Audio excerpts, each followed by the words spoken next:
વડોદરાના ધારાસભ્ય યોગેશભાઈ પટેલના અચાનક દુઃખદ અવસાનને કારણે જે માંજલપુર વિધાનસભાની બેઠક ખાલી પડી,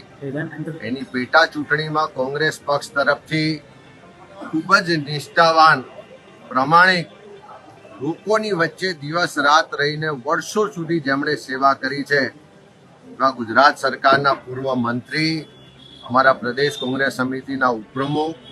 અને ગરીબો માટે હંમેશા લડતા, ગરીબોનો અવાજ એવા આદરણીય ભીખાભાઈ રબારી સાહેબને ઉમેદવાર તરીકે કોંગ્રેસ પાર્ટીએ પસંદ કર્યા છે. એ માટે હું અમારા રાષ્ટ્રીય અધ્યક્ષ આદરણીય ખડગે સાહેબ, વિપક્ષના નેતા આદરણીય રાહુલજી, સોનિયાજી, અમારા પ્રભારી આદરણીય મુકુલજી, કેસી વેણુગોપાલજી, તમામ નેતૃત્વનો આભાર માનું છું.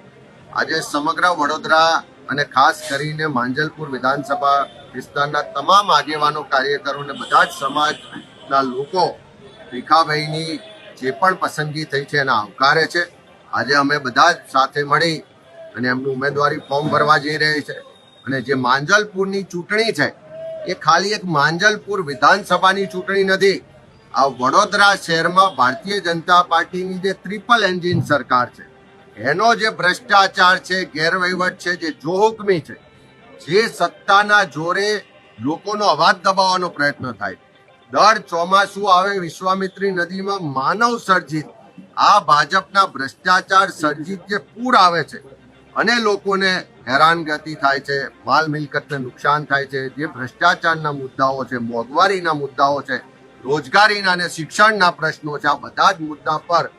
માંજલપુર વિધાનસભાની પેટા ચૂંટણી લડાશે. એક એક ઘેર જઈશું, એક એક મતદારને મળીશું અને આ વડોદરા વાસીઓ આખા ગુજરાત અને દેશને આવનારા દિવસોમાં સંદેશ આપશે કે આ માંજલપુરની સીટ પર કોંગ્રેસને આશીર્વાદ આપીને ભારતીય જનતા પાર્ટીનું જે ભ્રષ્ટ શાસન છે એને 2027માં જાકારો મળવાનો છે. એનો સંદેશ આ માંજલપુર વિધાનસભાની સીટ પર છે અહીંની જનતાને મતદારો.